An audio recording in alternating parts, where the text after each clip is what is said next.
to Behind the Scenes Visiting Artist Lecture Series. This is episode 3, and I'm so excited to have our guest speaker, Mr. George Garrastegui Jr.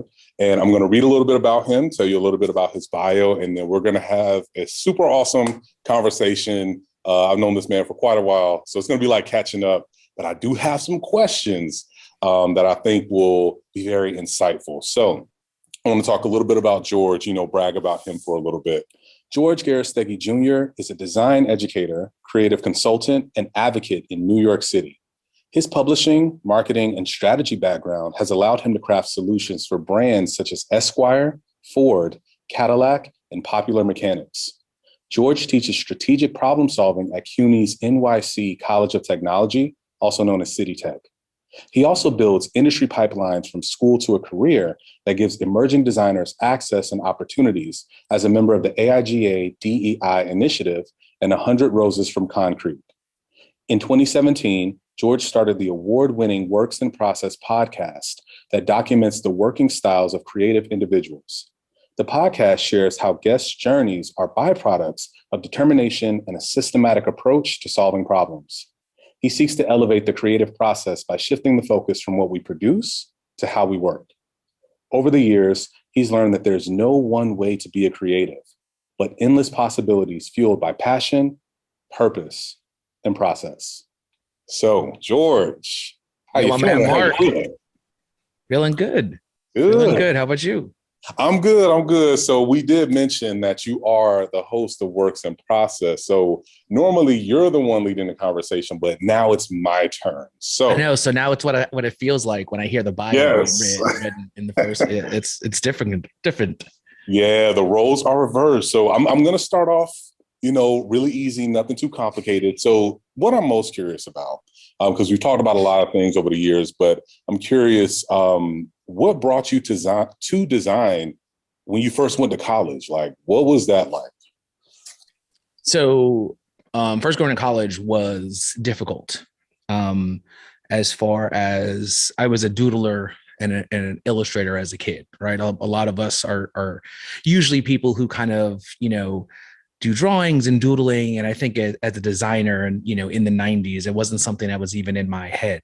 I was experiencing design all the time by riding the trains in New York City, all the posters and things. And even, the subway maps were always design, but I never saw it as design. And I was always just, I went to high school. I went to LaGuardia High School, which is also known as FAME. So I was always doing art from, elementary school on. So art was my thing. But when I went to school, I went for illustration. And because it was a connection to art, right? Because I didn't think in design yet. And so what I did was just what I knew, which was just drawing. And then sitting in the rooms and being next to amazing illustrators and artists and looking at them do this day by day, I realized that this is not what I do. This is not me. And this is not me for a living.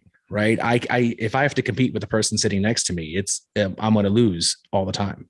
And, nothing on my talents. It's just, when you see that this is what it takes to get to that point, I think then you have a realization. Right. And sometimes you don't really understand that until you're in a school that gives you that opportunity to see what's actually going on. And I started to notice that design was maybe the way I started to think a little bit. Like I would think about ads, but I would actually draw them. Like I would draw the type or I would draw the photo instead of actually like taking the photo, right? So I was starting to think in design, but as an illustrator, which was very difficult. And so what I did is I went to FIT for my undergrad, which is Fashion Industry of Technology here in New York. And what I did, I took like a year intensive. After I got my illustration degree, I took a year intensive of like advertising and design and really immersed myself into all the little nitty gritty things that design was about and put myself in a position to then shift from an illustration to, design, graphic designer. And I think it was really difficult though, because I still thought like an illustrator. Yeah, I resonate with that a lot. Like I really do resonate with that a lot. And especially coming from an art background and stepping into design, but then you were able to identify that, design is more along your track. For me, I was like, man, it's all art, right? So it's so interesting to learn about that. And so I'm curious now, did you come from a family of creatives? Like, even if it wasn't from designers, did you have like creative people in your family, or were you like one of the first ones to do it? Well, my grandfather, on my dad's side, is a master cabinet maker. So he was able to create and craft things with wood that were amazing. And so you were introduced to the concept of people doing things with their hands and creating, right? It wasn't necessarily art, it wasn't necessarily drawing, but you were able to start to see that as something that is you're passionate and good at could actually be a career. From that, he, owned a glass store that we had in Brooklyn. And my first job was working, with my uncle who took over the store, but working with him and learning about glass and learning how to make windows and how to make tabletops and cut mirrors. And, those were things so you understood the ability to, so I was going to LaGuardia High School doing drawing and painting and classes. And then on the weekends, I was going to, cut glass and install windows and, and cut mirrors for people. Right. So, you're understanding that there's creativity and things in very different ways. And, seeing, I think my grandfather being that way probably sparked that idea. But besides that, there weren't really a lot of other, traditionally, creative people, Right. but my dad picked that up too. And my dad was somebody who was able to just look at a problem, like, in like as a handyman, and be able to really solve that literally without pen and paper. He could do it all in his head. And I worked with him for a couple of years after, I graduated, and, he would go into a bathroom, look at what's needed, and then know how to go to Home Depot and pick up just enough of what he needed to do. It was amazing. Yo, that is amazing. That's really amazing. And so that actually makes me curious about when you went to pursue illustration and then eventually design, did you have support from your family, considering that it sounds like you're coming from a family of problem solvers? So I'm wondering, if you had that support or that understanding from like your friend group, from your family. Could you talk about that a little bit? I think maybe when you consider, support, right? I think we all kind of struggle with this a little bit, is, most of our parents or our families really don't understand what we do, right? Yes. They rudimentarily, they think everything is art, right? They don't understand the nuances of design or even, typography, or, even when, so definitely, I think I was supported because my family knew I had a strong head on my shoulders. And so if I was deciding to do something, they were going to support that because they knew of the person that I was becoming. So I think just being allowed to explore, being allowed to dip into different things, just made them trust me, a little bit, which I think was something that, looking back, I probably got too much trust, but I think that's what allowed me to say, I'm going to do this, where without feeling too hesitant. I really believed in myself. And one of the things I always thought was like, if I enjoy something enough, I'm going to figure out how to make a job out of it, because I'd rather do something that I enjoy to do than do something that I don't. Right. Right. Absolutely. Man, that's good. That is really good. And I agree with that. And I really resonate with, like being in a space of being a creative, but not always having somebody or a group that fully understands what it is. But it's so good that you had that support, because it was a lot of trust involved in that. That's a beautiful thing, beautiful thing. So I think trust is a great segue to my next question, because again, you're from New York, but you found your way down to SCAD in Savannah. So what brought you from FIT to SCAD? And was that a culture shock? I'm curious, as a Southerner who went to grad school in New York. So from a New Yorker who came down to my stomping grounds, what was that like? What was that like? Well, I didn't go to grad school right after I finished FIT. I worked. I graduated FIT in 2000, and I applied for grad school in 2010. So I was 10 years in the industry, working for fashion companies, working for publishing companies, doing all that. And what I wanted to do was really begin to teach. And to teach, you need a master's, well, not to teach formally, but I guess if you want to be part of departments, right, you need to have that extra level of education to even be literally considered, right? Like, if your thing comes across the table and you don't have that, those MFA or MS or they're like, sorry, we can't even look at you. So I think one of the things was, at first I was working, I had a relationship, everything was in New York. And so the first thing I had to do was either find a school in New York and really find a part-time program, because I couldn't just stop, right? I couldn't just stop working after 10 years, right? I think if it was, maybe 1 or 2 years where maybe your income is not a certain level, right? But now you're working for 10 years, you've established what your income is supposed to be. And then to say, I'm gonna just drop all that and be going back to school is a big thing. So one of the things I had to do was I had to find a program that, like I said, was either in New York or virtual. And SCAD was just starting kind of recently their e-learning, online virtual learning program. And that was a thing for me to consider. And the real reason I just considered SCAD is my wife went to SCAD 10 years before. She got her degree in fashion at SCAD, but she was traditionally there because she lived in Atlanta, and then she went to Savannah and stayed there for 4 years. So it was even on my radar because my wife was like, oh, that's where I went to school. So I started to hear about it. So I got in, and getting into SCAD was a huge accomplishment for me, but also knowing that design is somewhat of a connected aspect, right? Like, and it was very different learning online, then with the same tools. We're actually doing it now with a lot of people doing the still virtual learning, right?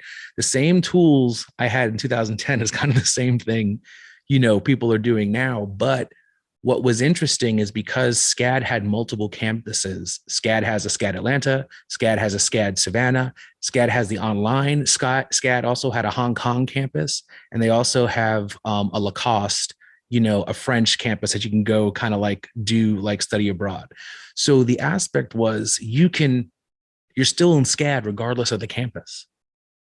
So you can change from semester to semester to say, oh, I better go to Atlanta, I'm going to go to Hong Kong, right? So, because you're still basically in school, it wasn't like you had to apply to SCAD Hong Kong. It was still all considered part of the same thing.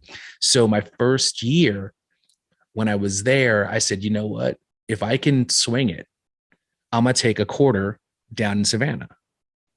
And what I did is I kind of saved a boatload of money, right? Because I still had my then, girlfriend, now wife, and we were living together. So I was like, I can't just leave you, and like, who's going to pay rent? Who's going to, no, I have to make sure I still, do all of my support for her over here. So I saved all of this money to be able to do that. And then got accepted into SCAD in Savannah, and then took my butt down to Savannah for 4 months. And was it a culture shock? Yes, because that's the first time I've ever been out of state for school. Everything I've done has always been New York, and New York being like kind of like, unfortunately, but like a lot of design, a lot of art is all kind of centered here. So you always had that feeling that you don't really have to go anywhere else, right? It's all going to be, it's all here. I was lucky enough, fortunate enough to understand that and have that luxury, but I also never had the opportunity to just be on my own, have that college experience of going somewhere. And my wife really pushed me and said, you need that. You need to break out of this New York centric box and go somewhere else and do something. And honestly, probably some of the best 4 months of my life, because going back to school when you're also 35 and you are laser focused on what your intentions are, right? You're going back to school, right? It's a very different and very rewarding experience to have it when you go to school earlier and you kind of just want to just bug out. You want to just kind of like hang out and do all that stuff. We did all that. But I was like, I know what I need to get out of this 4 months and I need to make sure it works. Yes. Yes. Man, that's so wonderful to hear. That is really wonderful to hear, because I think that those experiences, not only in education, but then also being in an entirely different space and learning about yourself, learning things because you went there with a purpose. Oh, yeah, I really resonate with that. And I wonder now, because the same thing happened to me when I went to grad school in New York. So I'm curious for you, what is your process like, especially having, this journey of breaking out of a mold or a specific aesthetic or space to learn elsewhere and then to bring it back? Like, what's your process like? And how long did it take for you to be comfortable with your process? Well, I don't think I'm ever going to be comfortable with my process, because I think everything changes and things in my mind change or my intentions change. But I think applying to grad school had me uncover a process, maybe not my process, but what happened was, when I first applied to grad school, I only applied to one school the year before I got into SCAD, and I didn't get in. I was like, oh, I'm going to apply. I'm all that. I'm going to do this and then I'm going to get in, being totally confident. I put all my eggs in one school and I got a rejection letter. And so in 2009, that was kind of like heartbreaking. But what happened was, instead of letting it defeat me, I looked at it as an opportunity to start thinking about, well, maybe I didn't put my best foot forward. Maybe I was too confident. Maybe I could have done something better, right? So if I didn't put in my all and all my effort and I didn't get rewarded for that, right? Good, because I didn't actually do the work necessary. So I really relooked at how the approach to looking at the master's applications, what kind of, things they needed, what was, because this was also, you had to actually send packets. Like I had to send CDs, I had to send, a folder with my work and explaining all the things that I did. And so what I did, I designed all of that. I created, CD packaging that would have my experiences and telling them, why me getting my master's 10 years after I graduated would be an important thing for them. And I really broke this down, and it took me a long time to understand and break a lot of those things down to reasons why I wanted to do this. And I said, if I don't get in with actually doing all the work necessary to get into school, if I don't get in then it's not meant to be, right? But at least put my best foot forward and then let them tell me that I'm not good enough. And then I'll have a fight with them then. But you know what? I think that is one of the things where, if I can do as much as possible to let them know how important this is, they're going to see it on the page. And I think that's what I did. And then I was going to be okay with whatever the response was, because I know I put it in my effort. Right. Mm. So I think now it sparks a new question with so much determination, because you went through the first application, went in believing in yourself, and then got that rejection letter. Then you said, okay, I'm going to use that as motivation and guidance to prep something stronger to show other people why it is that I want this and how it's going to benefit not only me, but everyone else. And so I wonder now, and I'm sure every person has this, especially as creatives, like this isn't going to work, or, should I just give it up? Whenever you've had those thoughts, how do you work through them? Like what has been your experiences working through any thoughts of doubt? I tend to be a positive person. I tend to look at things from a perspective that things are going to work out. Um, I don't know why that is. It just happens to be the way I process information. But I think I'm a firm believer in to make sure you put the best of yourself out there. And those are the things that really resonate with me, the ability to look at a situation and know if you do the most you can, honestly, and look deep into that, right? You can create something out of nothing.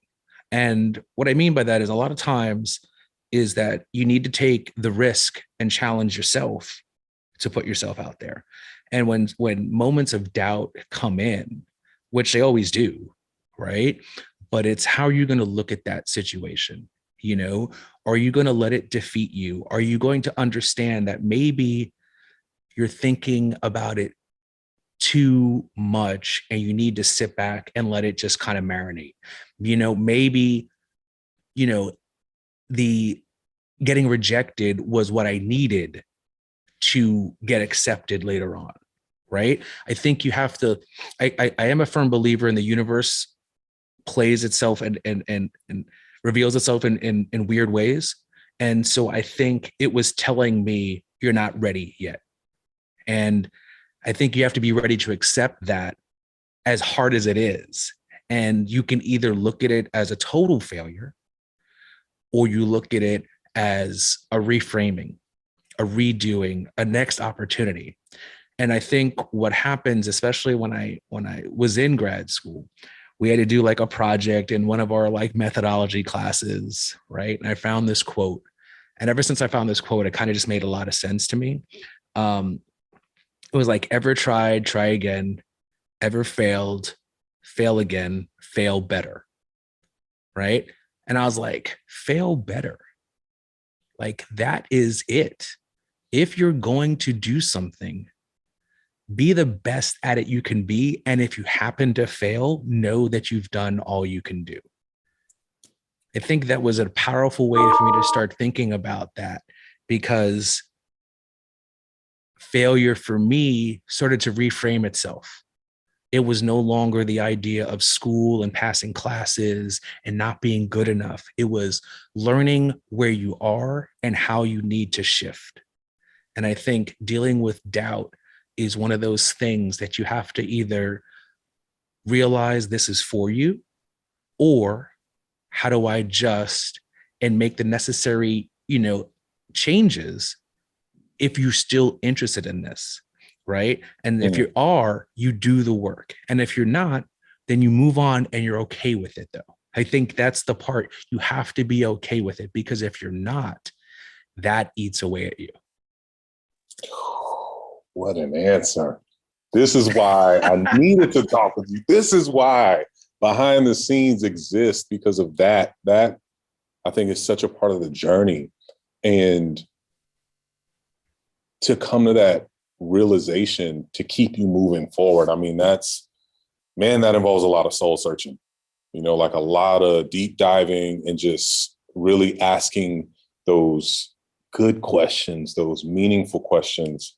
And so now I'm wondering, with that, and even having that mindset and moving forward in everything that you've done, as a Latino man, have you faced any adversity in your career? And would you feel comfortable talking about that a little bit?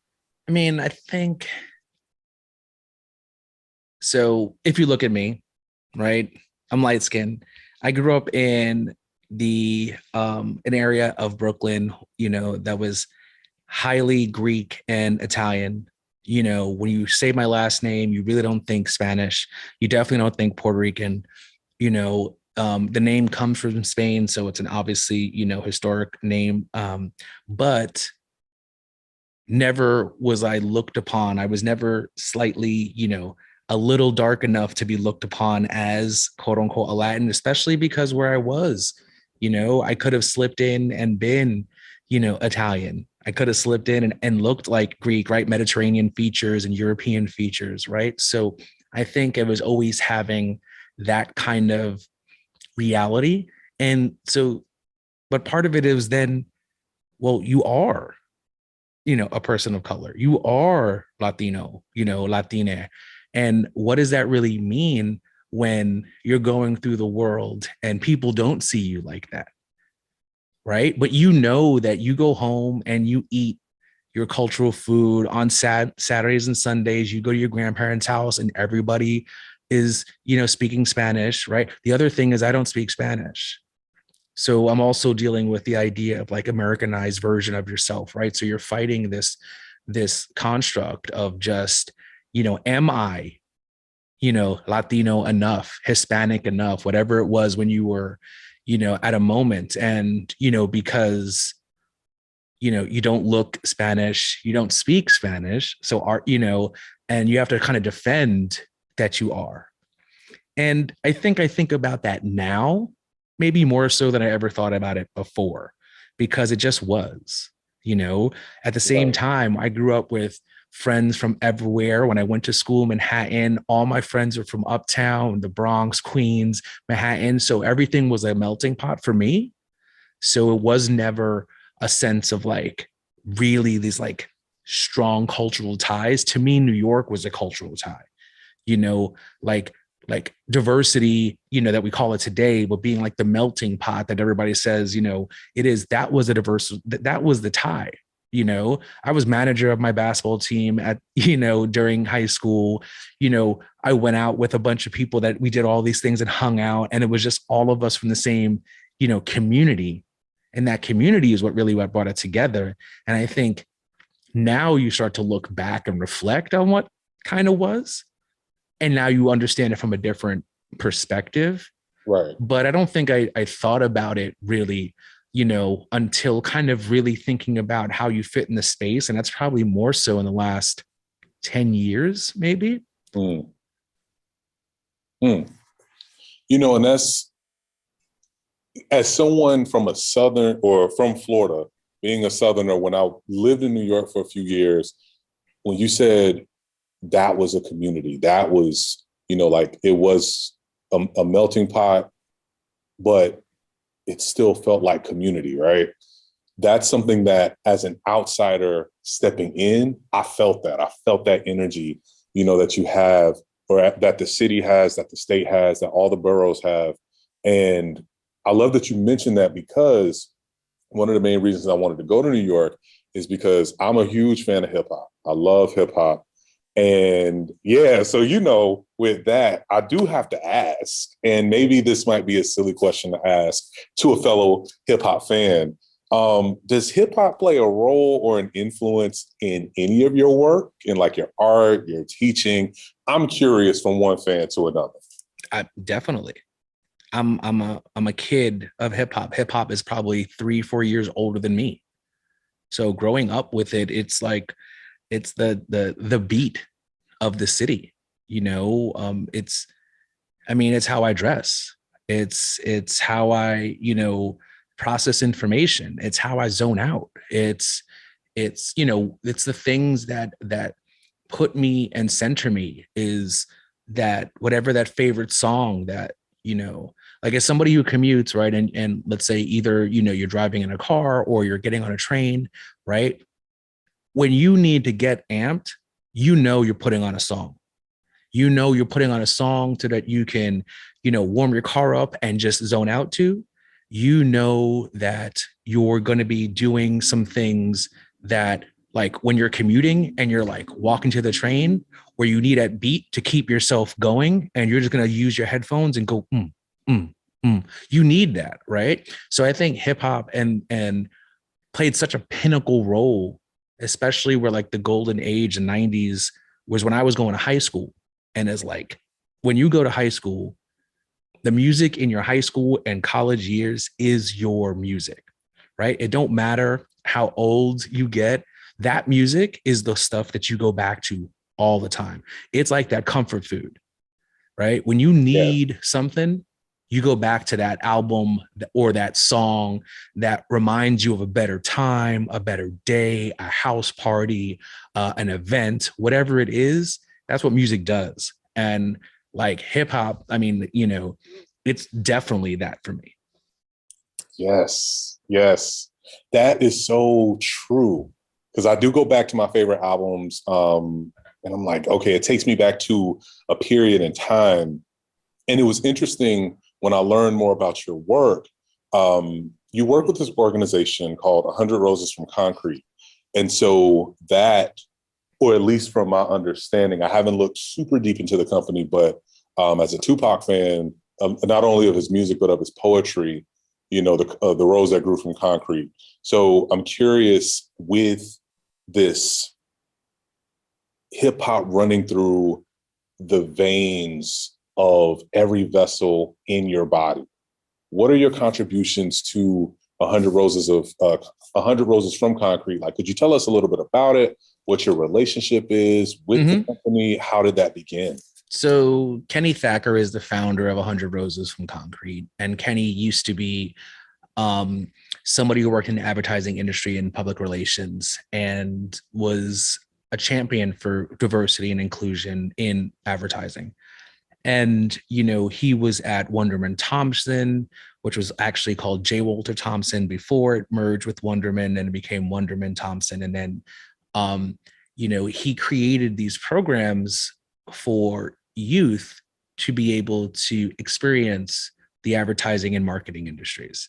And I learned about him while I was teaching, and my one of my colleagues, Douglas Davis, knew him because they worked together at I think at Wunderman, and he was putting together these cohorts, and what he would do is he would combine college students and high school students for a summer program and have them create work for nonprofits. And so that's when he used to call it the Young Commodores. And when he was doing that, I was working with him to help him, bridge and connect to some of the other CUNY campuses, because CUNY is the City University of New York, and we have 25 different campuses across New York City. And so we kind of collaborated on a lot of that stuff and, connecting CUNY as that, affordable option for students, but then, getting them a foot in the door that they may not normally get. And so after he kind of left Wunderman and some of those things fell out, he started to create this organization where at first it was just for, people of color, of men of color, to kind of come together and have a sense of community. And they would meet together and think about initiatives that they wanted to do. And then what really started to ramp up was when the pandemic hit and everything shut down. And he was like, we can't do things, we can't meet up. That means that students don't get opportunities. And he was really adamant about the idea that some of these things were being lost. And so he created From 100 Roses, which is initially, like I said, just trying to get, really, you said, I want to get 100 men of color to be part of my organization. It's already at 170 people, and now it includes men, women, of color, and they've offshot it to create this, what they call growth. And that's an initiative that he's held for two summers, and it will come again this summer, is to create opportunities for diverse individuals to be part of virtual agencies and produce work for nonprofits. And he's done it for 2 years. They've been 50 students each summer, and they're going to be doing it again. And right now, currently, he's working on a growth 2.0, which means offering mentorship and guidance to people who are looking to get into industry, who are, maybe too old, considered, oh, they don't want somebody who's 40, to come back, and they've never had the opportunity. He's looking to also work on that, to fight the ageism battle, that we look at that it needs to be like a young game. So Kenny and all of the Roses really are definitely focused on shifting conversations, moving things forward, but in reality, pushing to diversify the industry, because that's literally what he does all the time, right? It's like, how are you going to have an advertising industry who designs and creates for us, but we're not the ones in charge of the creative? Right. Right. No, that makes absolute sense. And I love that mentorship part because, especially with ageism, I don't know if it's talked about enough, but it's absolutely a real thing where once you get to a certain age, it's like, oh, well, you're too old to work here. You're too this to do anything. And that's wonderful that, and I think it speaks to the importance of mentors, no matter where you are in your career, where you are really in your life. And so I'm curious, who are some of your mentors and how do those relationships happen? I think currently, currently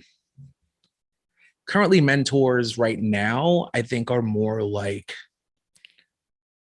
very different than I had when I was in FIT.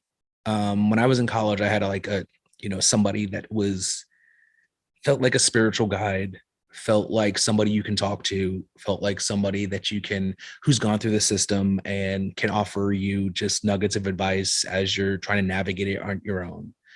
And so that was like a mentor. But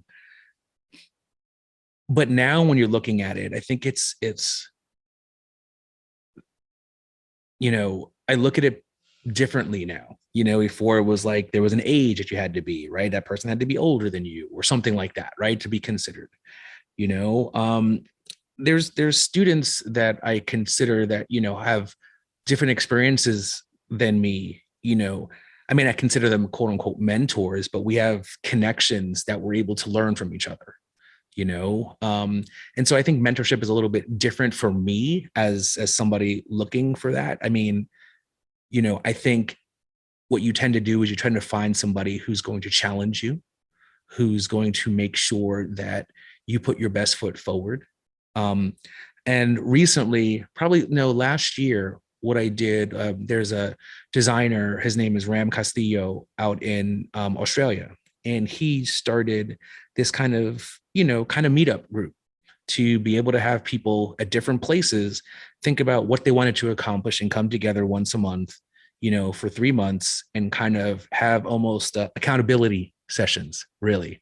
And that's kind of what you needed to kind of like, set aside time, think about your own, stuff, and have people go, hey, how did that go? Did you do what you said you were going to do last week? Right. And you're like, oh, no, I didn't. I'm sorry. Like, but you felt the urge to be like, well, I'm actually part of this. I need to, believe in myself. Right. So that was one of those things I did last year, which was kind of a step into the more traditional idea of mentorship, where, he was invested in us in trying to really understand and listen to what we needed and offer guidance, but sometimes mentorship comes in so many places. I mean, when you want to learn something, right? If you feel connected to somebody on YouTube, even if you've never met them, I think you can find that there, if you really, love somebody's work, when you think about,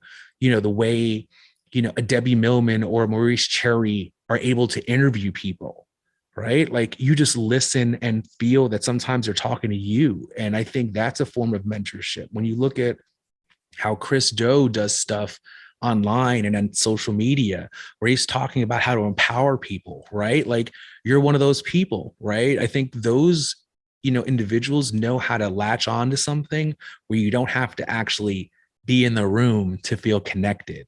It's the way they approach their giving of their information, and the way they do it makes you feel that, oh, I can be in this thing. They're doing this for me.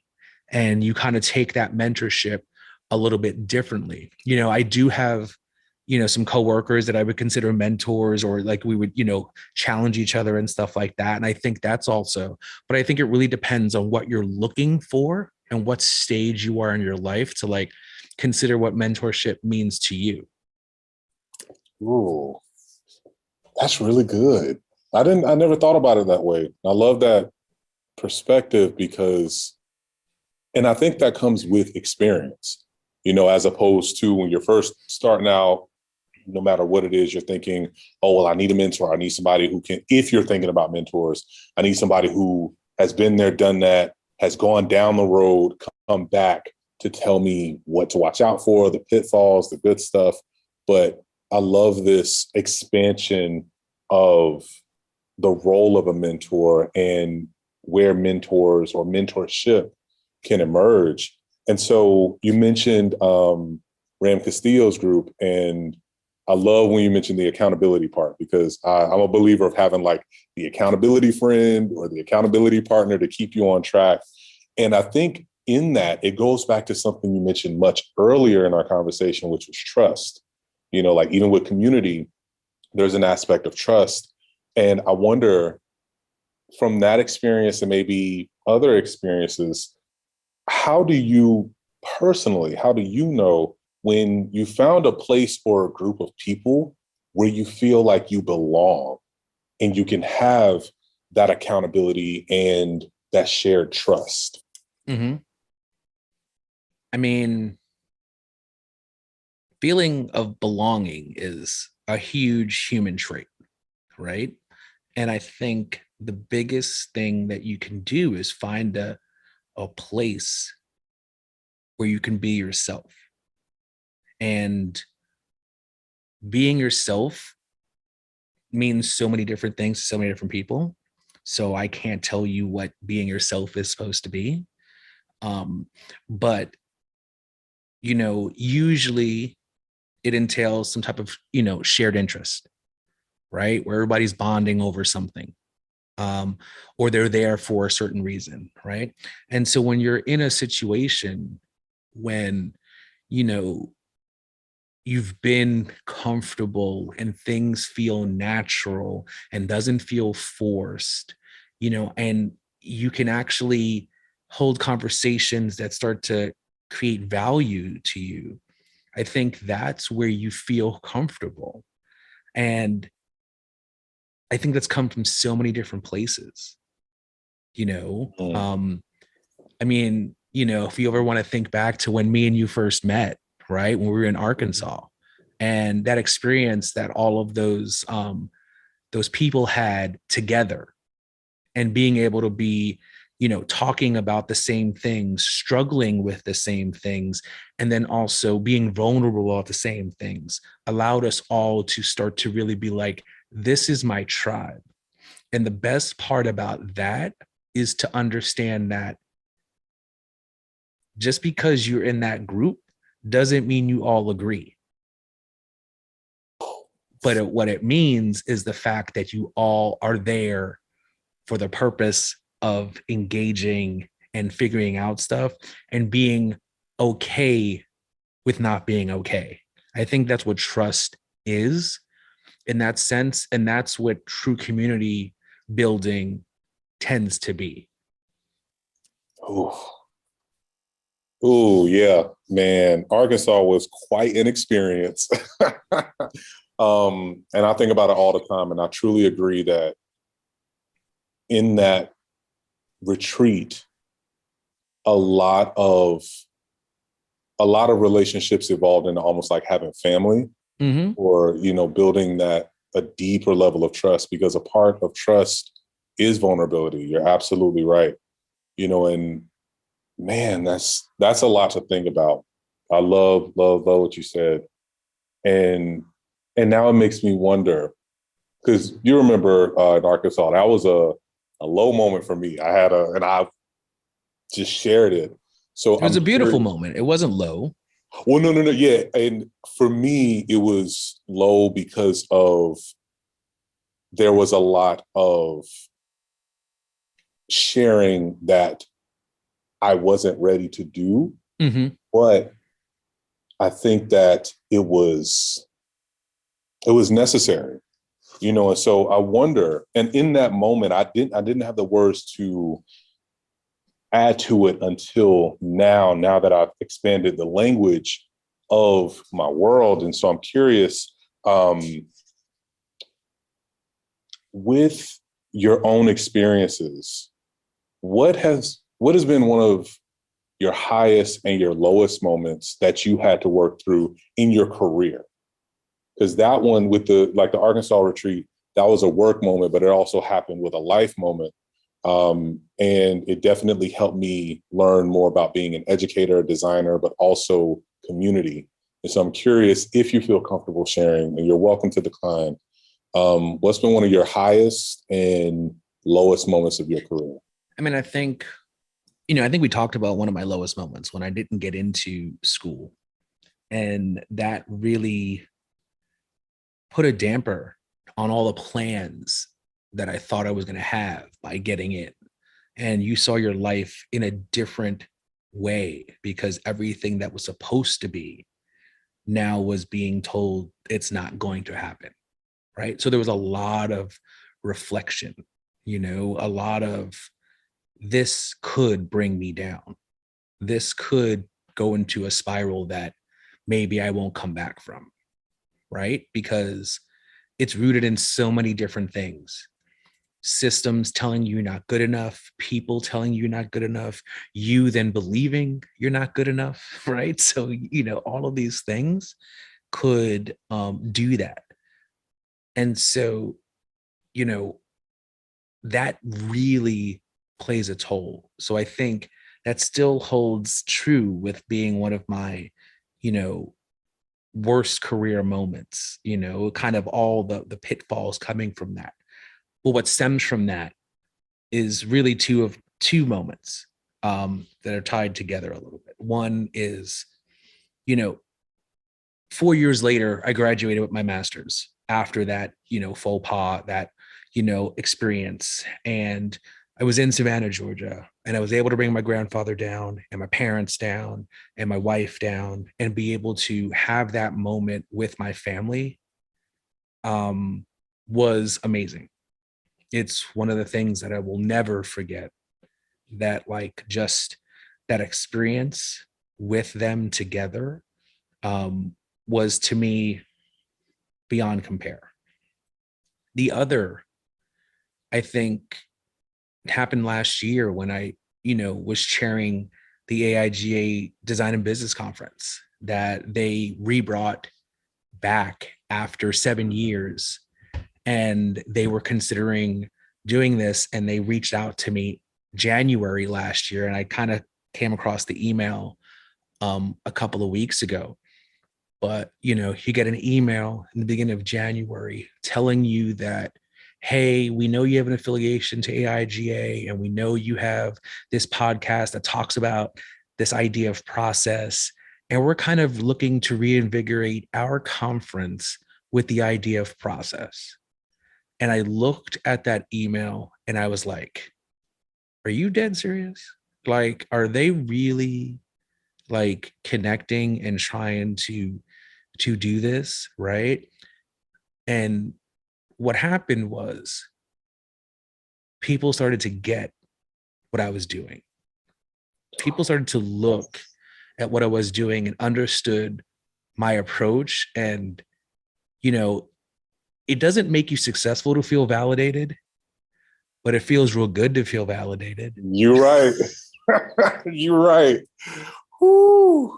You ain't lying. You ain't lying. And I think that is the perfect segue because when I was gathering my questions together and just getting the idea of what do I want to ask George? Despite knowing him, what are the things that I want to talk about? What am I curious about? Seeing how your career and just seeing so many things that you're doing, I'm like, man, he is receiving his flowers.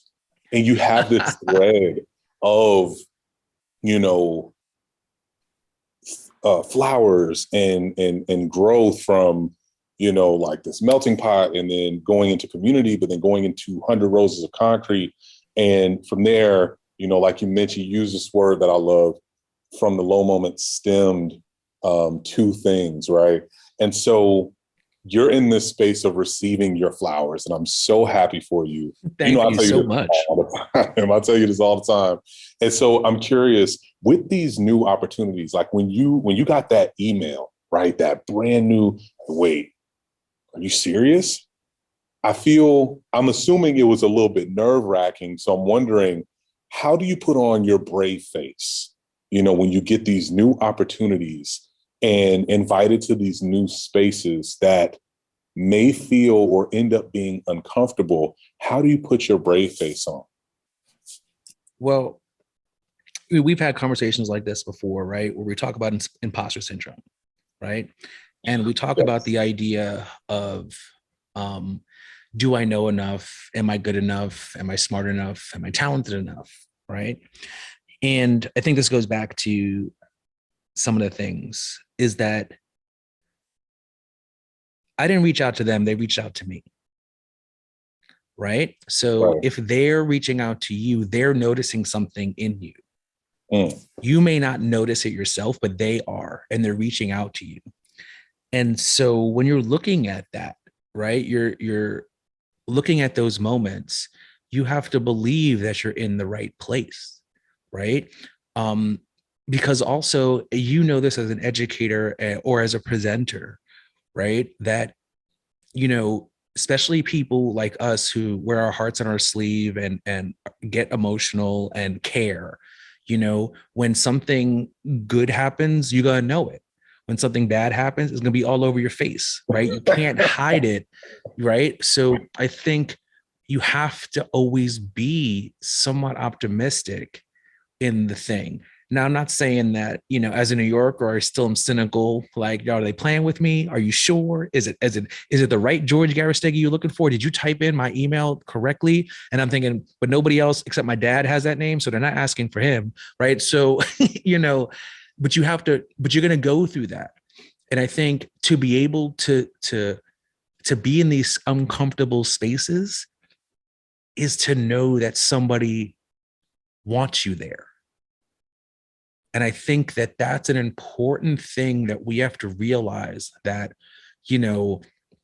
because if you're given an opportunity, usually they want to give you an opportunity that is above the area that you're currently at. They usually don't want to give you a lateral opportunity, right? A lateral opportunity is easy, right? Oh, I'm just teaching this class to this class. Okay, I'm changing a time. It's this, no big deal, right? It's a little, but when I'm saying, cool, oh, do you want to do this? Or do you want to control a whole entire, conference? Oh, right.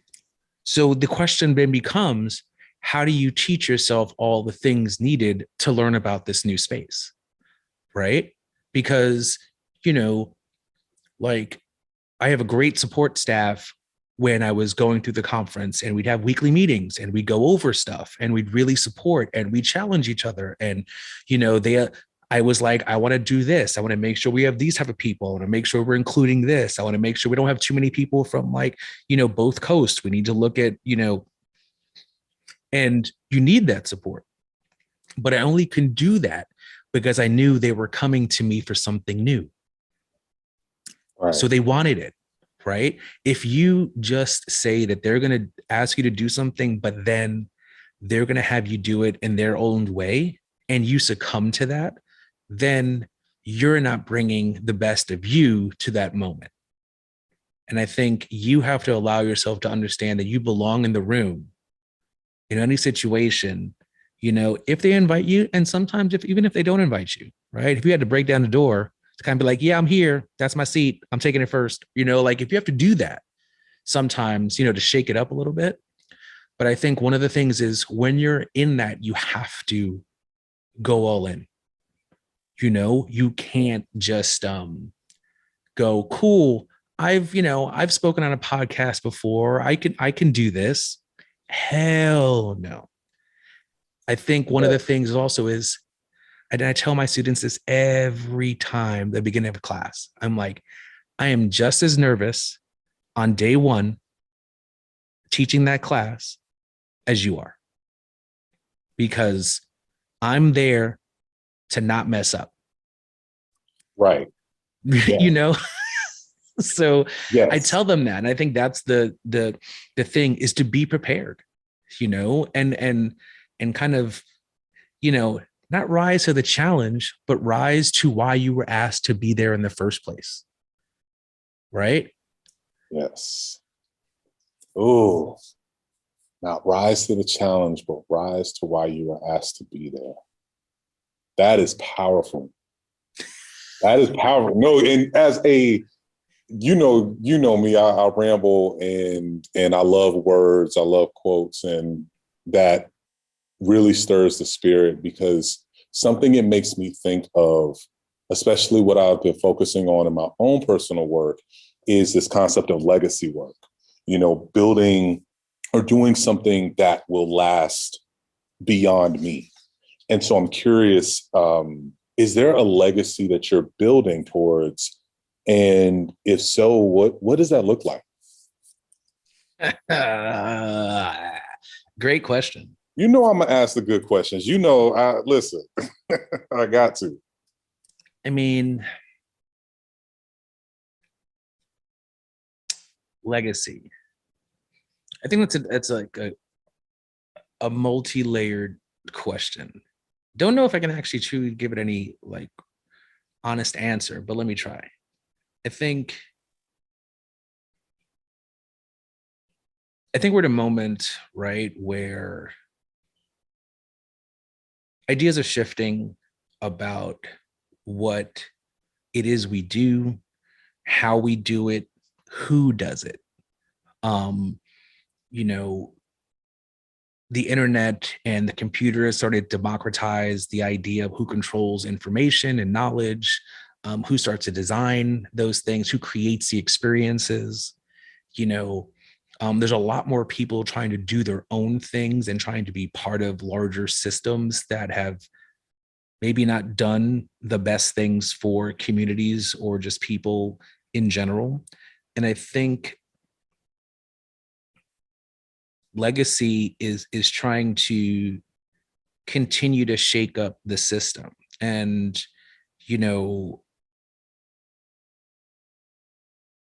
like one of the things I think in one of the pre-questions that you might have sent me was like, the idea that I want to connect with also is that I'm wearing a button down, I got my Jordans on, I'm wearing a Yankee cap, and I have a blazer, right? Like, all of those things combined are maybe 15 years ago not acceptable to be in certain places. You had to look a certain way. I couldn't wear my hat. I had to have my hair done. I had to wear this. I had to, tuck my shirt in, all of this stuff, right? Had nothing to do with me as a creative or what I brought to the table with the work I'm going to produce, had everything to do with the way I looked, right?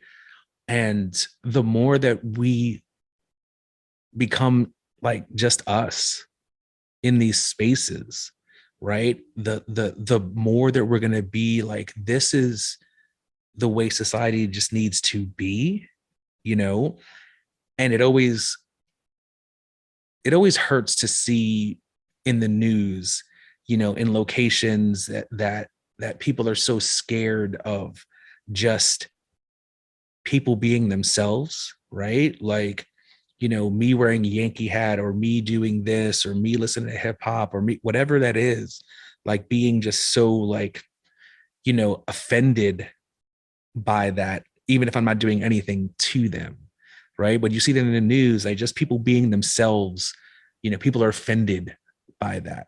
It's because they're not allowed to be themselves, and they don't feel comfortability in allowing people to grow. And I think, like I said, with the melting pot of what I experienced when I was growing up, is one of those things where you just like look at who I am and what I do, and don't judge me for just things that are on the outside. And I think one of the things is the legacy is to continue to be like, I consider myself an urban individual, right? But like, people who grew up in that era, and and feel comfortable in sneakers and hats and t-shirts, could be in these spaces without a problem, right? And not looked upon as like, thugs or ignorant or, just whatever. And to be like, no, we're vice presidents, we're this, we're leaders of industry, you know? So I think legacy, to me is to continue to allow people to see us in the spaces that they never saw us and be like, you know what, I could do that. Because I think that is really where what we didn't have, right? Like how many, we talk about it and we've had conversations, how many Black teachers you have, how many Latin teachers you have, and then how many they were creative teachers. They might have been like, like they might have been your math teacher, might have been your English teacher, but how many was your art teacher? That, and to see that and to be like, oh, I could do this. This is something that I'm interested in, and there's a job there. I think is really important. Yes. Yes, absolutely.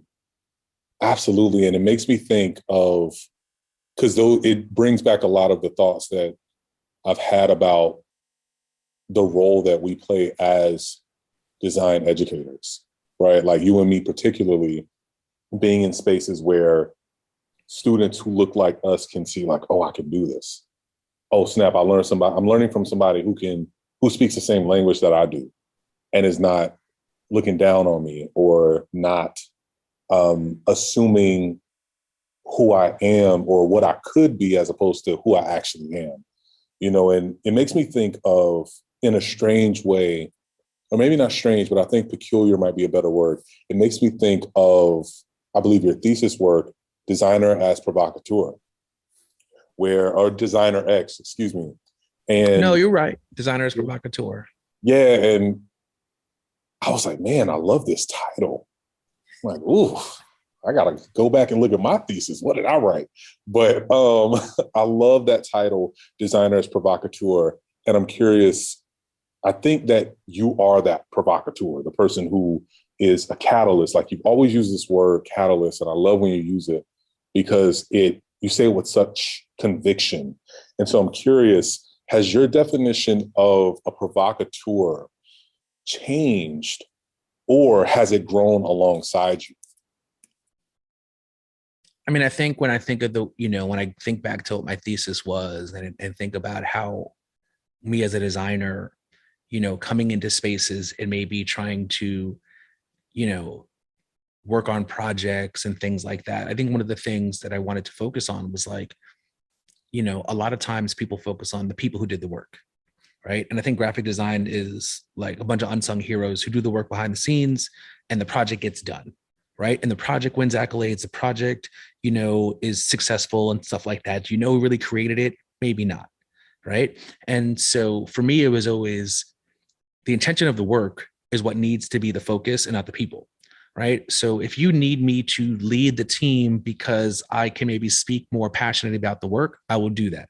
If you need me to create the logo lockup because for some reason I get this more than the other person, then I will do that, right? So it's almost like, how do you become a chameleon to make sure that the end goal is really what's successful and not worry about so much what my role in it is? Because if I'm part of the team, I could play any role, right? That's probably why I'm part of the team.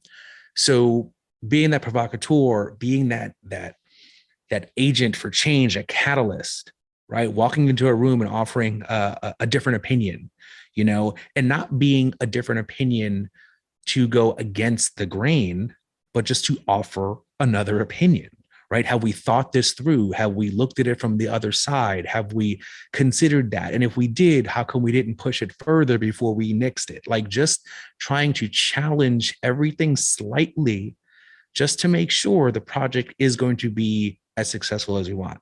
So I think, in the spaces that I've been lucky to be part of, I've still been doing that. I think my energy in my institution is documented and people see that I'm bringing a level that, is reflected in how we're growing as a community or how we're looked upon or things like that. It's because, I see an opportunity to grow and do something and I'm going to do it. If I'm talking to, how do we set up conferences or things like that, I'm going to ask, make sure we're including these people, make sure we're looking for these locations, make sure if we have too many of this, we may have to adjust, right? Like just kind of, I like to tell my students, right, when they're presenting work, like my job when you're presenting is I'm here to poke holes in your work, right? And if I can poke a hole, then you haven't thought through it fully, right? So I'm just here to make sure that we've covered all the bases. And I think I do that by just making sure that we're asking the right questions, we're addressing the right people. And so the way I do it may change, but I think it's just kind of the sarcasm in me or something like that coming out and kind of really just trying to use that into making sure the work that we're all creating is really going to succeed because we've actually done all the stuff necessary to make it work. Yes. Yes, absolutely. Absolutely. I love that. I love that a lot. And now, one, you've been just such a blast to chat with, and I know I don't want to hold up too much of your time. So I just got two more questions, and then we'll be done. So there was this quote that you had on I think it was the 100 Roses of Concrete website, where it was, I rose by being nurtured, but I grew by believing I belonged. And it was powerful. It's still such a beautiful way of expressing your journey. And I'm curious to know, like, I'm not sure when you wrote that, but now, today, February 9th, I'm curious, how would you describe this journey of blooming, in the vein of receiving your flowers, roses that grew from concrete? How would you personally describe your journey of blooming into who you are? Another hard-hitting, question. Damn, you're doing a good job. I like this, Mark. Hey, No, I know you're going to bring the heat. I mean, I think you don't want to be. I think first of all, I want to be appreciative. I want to be appreciative in the sense where my parents grounded me. And not like grounded me like I couldn't do anything, but grounded me in the sense where, growing up, I probably wasn't a spoiled person, but I wasn't somebody who didn't have things, right? But I had to work for them. If you wanted to buy certain things, you may have had to get a job so you could, do that. I wasn't going to give it to you. Or if I was going to give it to you, what are you going to do to get to this? Right. So there was always, I grew up in a single parent household. My mom was, busting her butt all the time to make things happen. And as you start to see, the sacrifices that are happening for other people, and as you get older, you start to understand what those mean. I think you start to understand that, like, one, that putting in the effort pays, and doing that even without the accolades is why you should be doing it.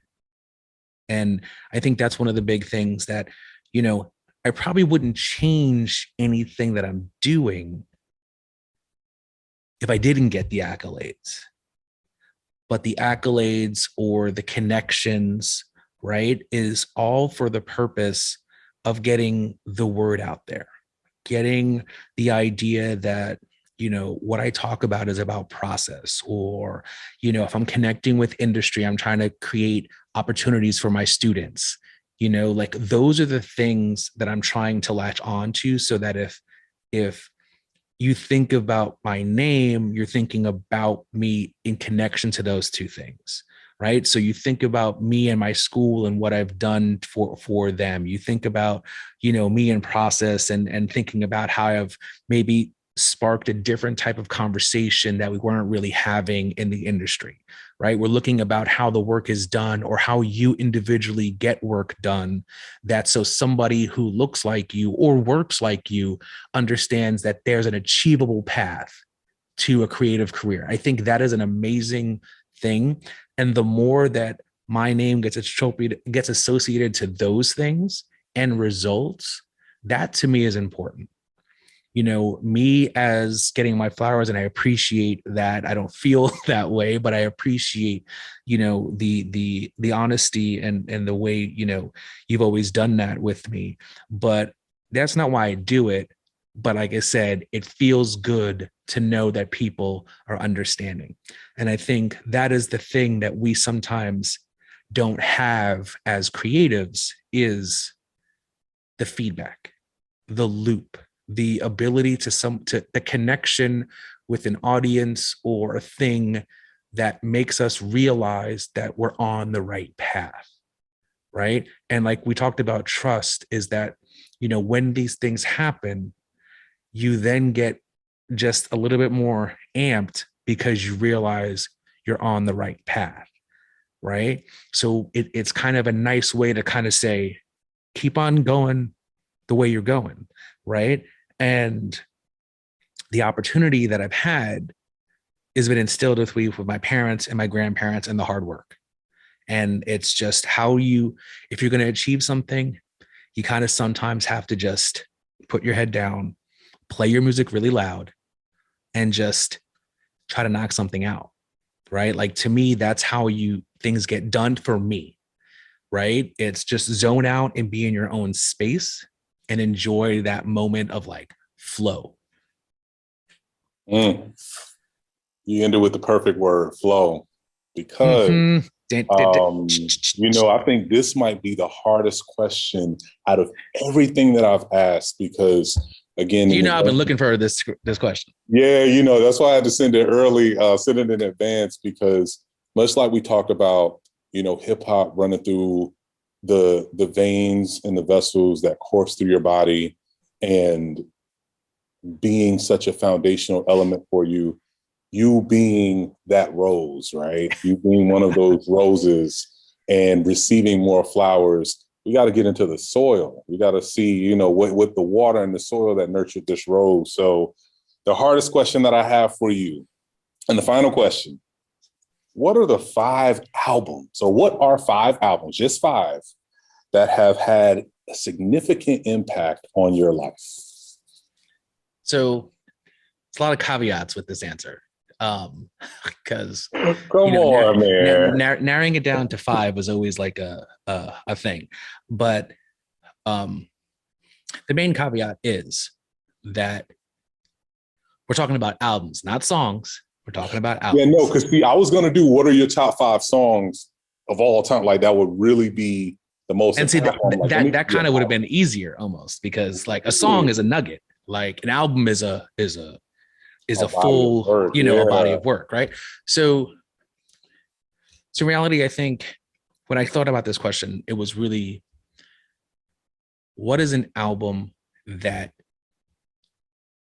can you pick up at any moment, and regardless of the skits or the B-sides or the tracks that nobody else likes, you're still going to go back to those, right? Like, you don't play skip. You don't hit the skip button, right? You're like, I'm going to run this, right?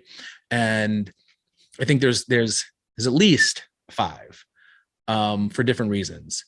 But the first thing I want to say is, we're talking about albums, is that before anything, I just want to put, Run DMC's King of Rock on here, because it technically was my first LP. Like, so just as far as like that, but it's 0. Okay. It's 0. But I'm just like, just letting you know. That's an honorable mention. Yeah. There we go. Okay.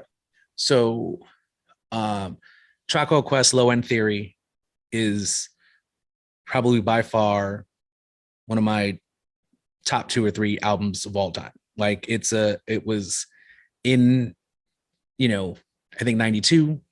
It has Scenario on it. It has, songs that just are prime for like me playing spades in the lunchroom of my high school. It's just that soundtrack of like that. So that's one. Wu-Tang's Enter the 36 Chambers.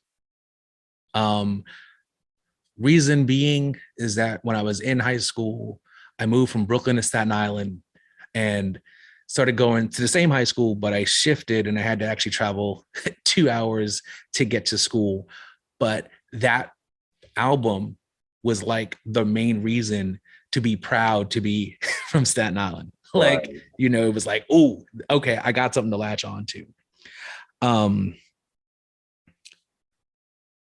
hit to the West Coast because the Far Side's bizarre ride to the far side was this fun loving album that just didn't quit. They had skits in it. They talked about silliness, and they had She Keeps on Passing Me By, which is like just classic. Absolutely. So I think that is always up there. Being from Brooklyn, I got to represent Biggie and Ready to Die. It just speaks to me. There's also connections to just, parts of college when that came out. And so like now we're getting into hairy territory, right? Or like there's like, I'm really at 5, but I have like 8 or 9. But oh my Lord, it's okay. It's okay. We got time. So here we go. So either 2 options, right? Jay-Z's Blueprint 3 or the Black Album. I'm still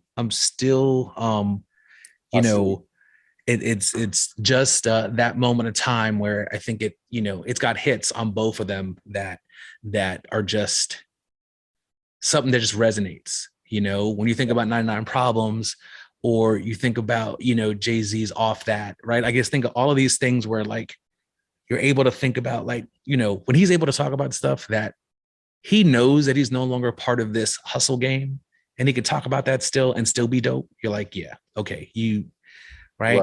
But then also when you think about all these albums, like I'm a beat person. Like I can zone out to the headphones and a beat and just, and these other 2 would be, a Foo Fighters album and a Nirvana album. Oh, because One by One by the Foo Fighters or Nirvana's Nirvana are just some of the albums that like when you hear those drums crash and that guitar riff and you just like you want to feel like you're Dave Grohl in the back just drumming on some stuff really really hard. So that's kind of my list. It just, for some reason, those are the things that speak to me. Those are the things that like just, like I said, when you're in a bind, what are you going to put on?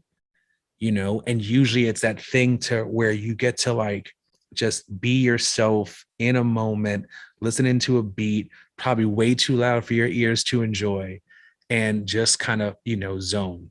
So. Yes. I love it.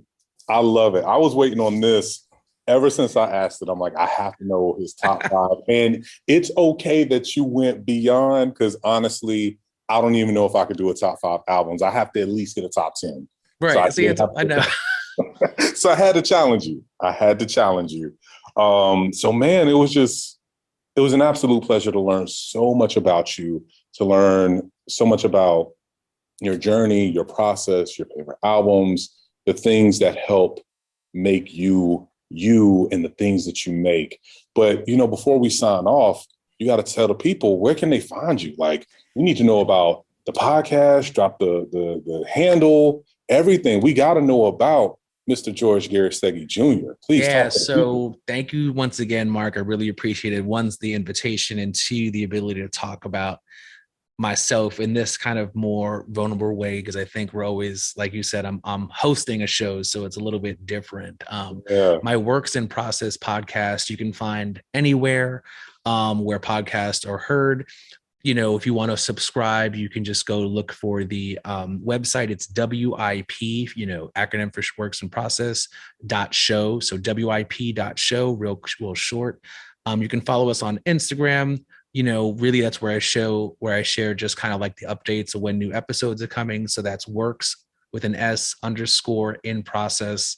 There you can join our group on LinkedIn. It's a lot to do, media wise, but you can also look up the work that I do on my own website, which is just garrastegui.com. And it'll just have some connections to the work that I'm proud of, the links to my Behance, where we go into some deeper, deep cuts of stuff that I did in school and some of the things. But in reality,